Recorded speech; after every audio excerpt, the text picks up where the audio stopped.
সংলাপের মধ্য দিয়ে যাতে আমরা সমাধানে পৌঁছাতে পারি সে ব্যাপারেই জনাব নাহিদ ইসলাম আহ্বান জানিয়েছেন। নির্বাচন পরবর্তী যে সহিংসতাগুলো বিভিন্ন জায়গায় ঘটছে সেই বিষয়গুলো নিয়েও আমরা জনাব তারেক রহমানকে জানিয়েছি।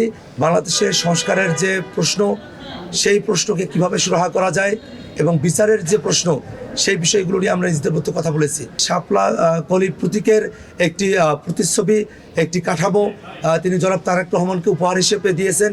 একজন শহীদের হাতে লেখা চিঠি, সেই চিঠিও তিনি জনাব তারেক রহমানের কাছে উপহার হিসেবে হস্তান্তর করেছেন। বাংলাদেশ জাতীয়তাবাদী দল বিএনপির চেয়ারম্যান জনাব তারেক রহমান, মির্জা ফখরুল ইসলাম আলমগীর সহ বিএনপির নেতৃবৃন্দ নির্বাচন পরবর্তী সময়ে জাতীয় নাগরিক পার্টি এনসিপির আহ্বায়ক জনাব নাহিদ ইসলামের বাসায় আজ এসেছিলেন। সৌজন্য সাক্ষাতে আজ জনাব তারেক রহমান এবং এনসিপির আহ্বায়ক জনাব নাহিদ ইসলাম তারা একত্রে বসেছেন।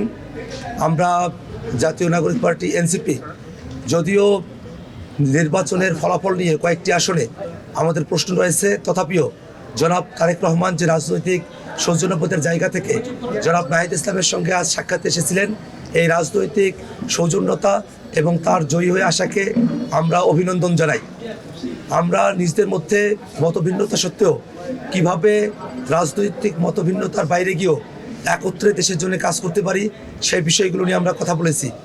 বাংলাদেশের সংস্কারের যে প্রশ্ন সেই প্রশ্নকে কিভাবে সুরাহা করা যায় এবং বিচারের যে প্রশ্ন সেই বিষয়গুলো নিয়ে আমরা নিজেদের মধ্যে কথা বলেছি।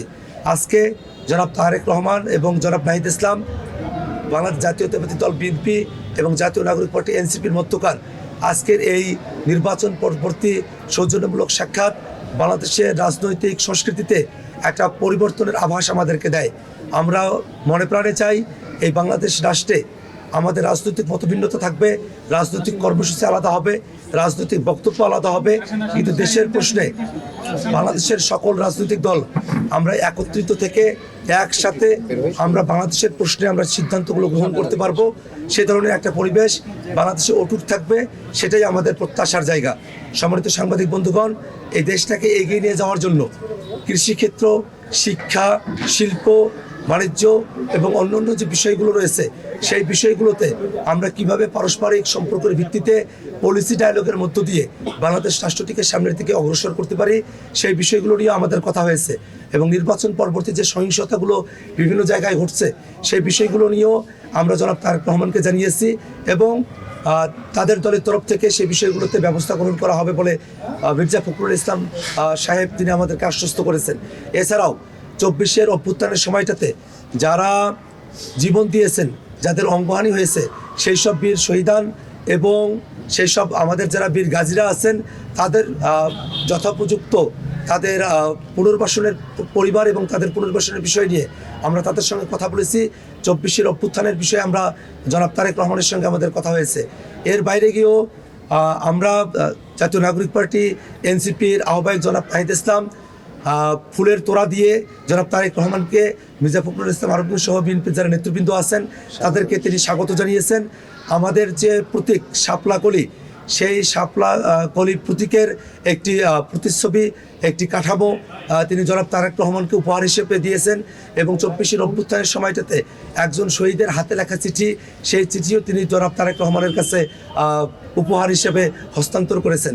সম্মানিত সাংবাদিক বন্ধুগণ, আজকের এই নির্বাচন পরবর্তী সৌজন্য যে সাক্ষাৎ সেটা বাংলাদেশের রাজনৈতিক কালচারের জন্য একটা গুরুত্বপূর্ণ দিক হিসেবে বিবেচিত হবে, এটাই আমাদের প্রত্যাশা। বাংলাদেশের রাজনীতিতে যে কোনো রাজনৈতিক দল যারা গণতন্ত্রের পক্ষে, যারা ফ্যাসিবাদের বিপক্ষে, যারা বাংলাদেশটাকে নতুন করে গড়তে চায়, সেই রাজনৈতিক দলগুলো আমাদের মতভিন্নতা থাকতে পারে, পলিসির ভিন্নতা থাকতে পারে, কিন্তু আমরা যাতে একত্রে বসতে পারি, সংলাপের মধ্য দিয়ে যাতে আমরা সমাধানে পৌঁছাতে পারি সে ব্যাপারেই জনাব নাহিদ ইসলাম আহ্বান জানিয়েছেন এবং বিএনপির তরফ থেকেও যারা নেতৃবৃন্দরা এসেছিলেন তাদের সাথে আমাদের সংলাপের মধ্য দিয়েই সমস্যার সমাধানের বিষয়ে তারাও জোরারোপ করেছেন এবং আমরা আশাবাদী যে আজকের যে বৈঠক, আজকের যে সৌজন্য সাক্ষাৎ, এই সৌজন্যতার মধ্য দিয়েই, সংলাপের মধ্য দিয়েই আমরা বাংলাদেশের যে কোনো সংকটকে আমরা সমাধানের দিকে অগ্রসর করতে পারবো বলে আশাবাদী। পলিটিক্যাল যে বিভিন্ন বিষয়বস্তুগুলো থাকে সেই রকম কোনো বিষয়বস্তু নিয়ে আজকে আমাদের মধ্যে কোনো আলোচনা হয়নি, বরং নির্বাচন হয়েছে। নির্বাচন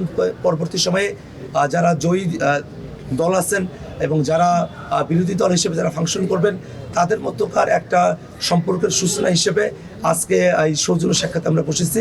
আদার্স পলিটিক্যাল কোয়েশ্চেন এখানে কোনোভাবেই ডিসকাস হয় নাই এবং সেই বিষয়গুলো নিয়ে সামনের দিনে আমাদের মধ্যে আরও আলোচনা হবে এবং তখন আমরা আপনাদেরকে বিষয়বস্তুগুলো পরিষ্কারভাবে জানাতে পারবো।